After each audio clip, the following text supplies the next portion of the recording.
I'm Martha Higdon with Quilting by Martha.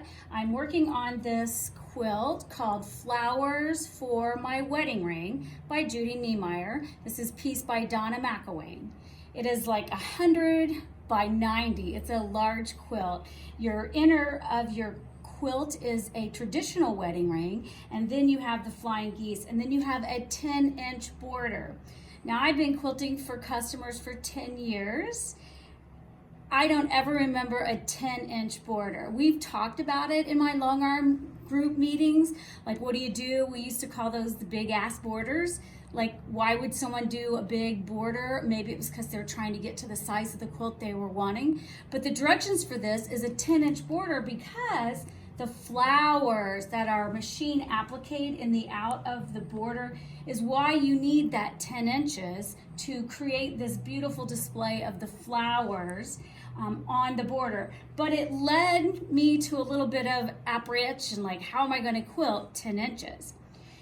So the two corners have the applique on the two corners. So I'm going to talk about applique. For me and my quilting, I 100% believe you should go around all applique. I know there's other quilters out there that don't believe that or maybe don't want to do it. Yes, it's very time consuming, but I think when the judges look at the quilt, they like it because it stands down. You can see it's outlining the applique stitches. So my two favorite rulers that I like to use with applique, my first one is my Handy Quilter Baby Grand. It works great. It goes around the round. I have a straight edge. I have a little more rounded, and then I have my indent that takes my foot around. My second applique favorite ruler is called Curvy Applique. Again, you got the two curves, and then you have another curve. And this is by Stitch Custom Quilting. So you can go online to Stitch by Stitch Custom Quilting and order this curvy applique by Jane Hawprinch. These are my two favorite to go around applique. When you're going around any applique, you're going to be at a very slow pace. You're going to be going very slow, and you're going to just go around each of the applique using the ruler. Notice I have my Surefit on and I have the ruler base on. So I'm slowly going around each of the appliques.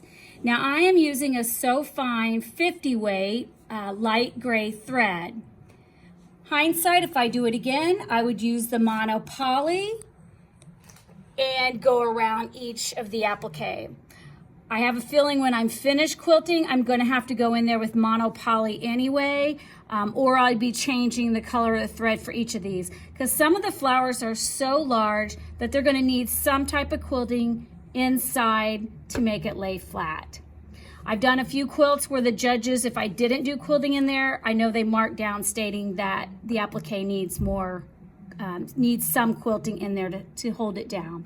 Again, those are personal preferences. Again, I know this is going to be judged. I know what the judges are looking for, so I'm more or less quilting to make sure that we get those, we don't get any marks down on that. So these are my two favorite that I use for going around applique. I've already gone around the applique. Now what I'm doing is I am deciding how do I want to quilt with this open area because it needs some quilting. So here is kind of what I was thinking. What do I feel the most comfortable doing?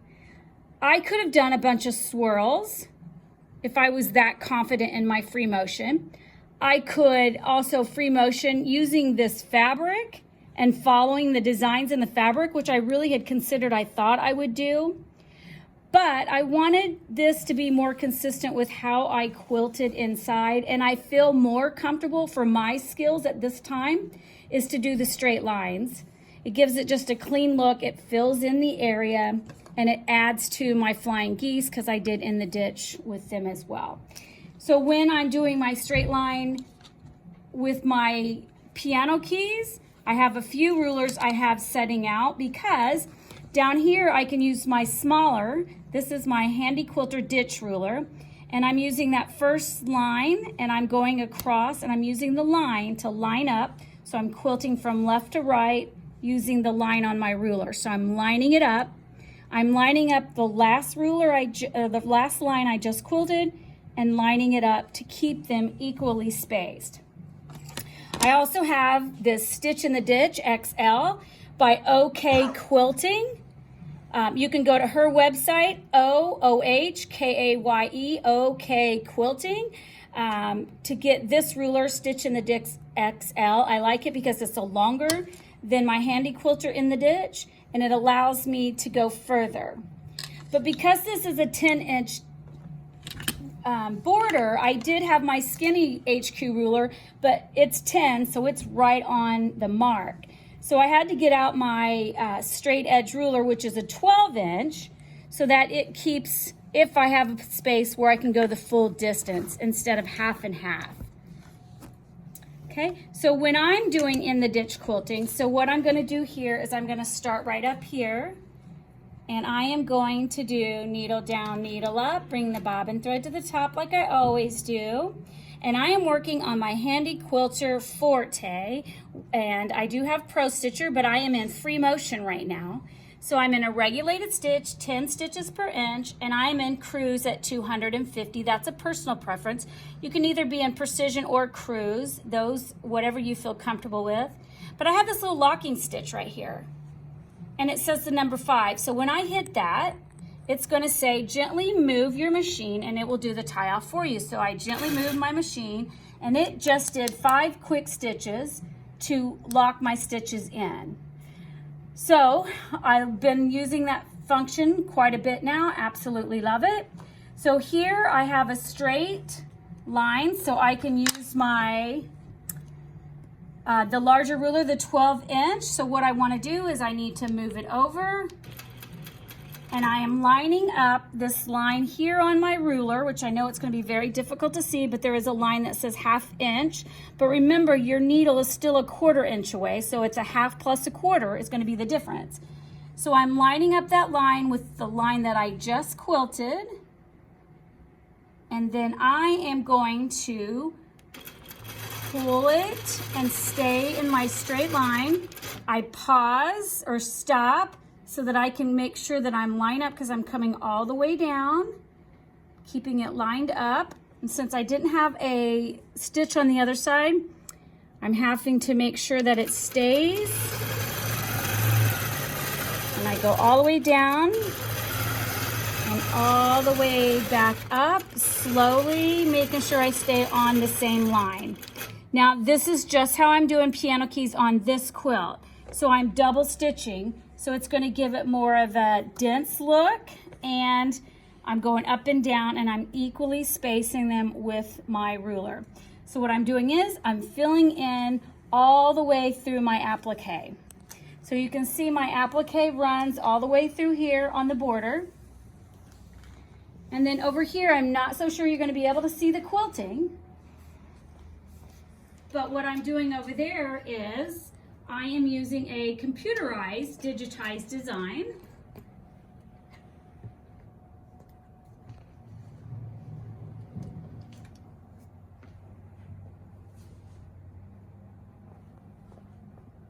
And then I am going in there and I am adding my piano keys at the bottom. And if you look here on the screen, you can see the design that I have chosen. It's called Eleanor Border. I believe it's my creative. Let me pull it up for here. Pretty sure it's under My Creative Stitches by Christy Dillon, but I purchased it. So if you want to purchase this, I love this design. It's called Eleanor Border and Eleanor Corner. Christy Dillon, D-I-L-L-O-N. So I purchased it off of her website, and I use it quite a bit. As you can see on the quilt that's hanging on my wall in the back, that is the same design, except I have a black background and a colored thread, which makes it pop. But I do not have the piano keys to lay the rest of the fabric down. There wasn't enough space there that needed the piano keys. So in this quilt here, I took this design and I enlarged it. So the height is 7.28. So what I was trying to do is I was going to enlarge the design to the 10 inches. But every time didn't matter which design I used, when I enlarged it to the 10 inches, I just didn't like the design. So what I did is I've created the Eleanor border, and then I've come in there with my ruler, my little in the ditch ruler, and I've gone across using the line on my ruler, and I've gone across. So I'm going up and down, and I'm traveling in this piece line, and I'm going all the way up to where it was quilted at the top to make it look like it was one design. Now, ProStitcher.com has digitized designs. I went in, I looked at a few that already had the panel keys in there. I just felt like for me that was going to be more work trying to line that quilt up with all those panel keys. So I chose in this case to quilt this in the center of my area and then went back in there and added my piano keys. It's what worked for me.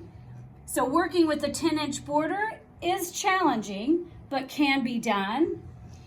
So I hope this has given you some helps and tips and things of how you could quilt this quilt or how you could quilt a large border. Please like and subscribe to Quilting by Martha, and happy quilting.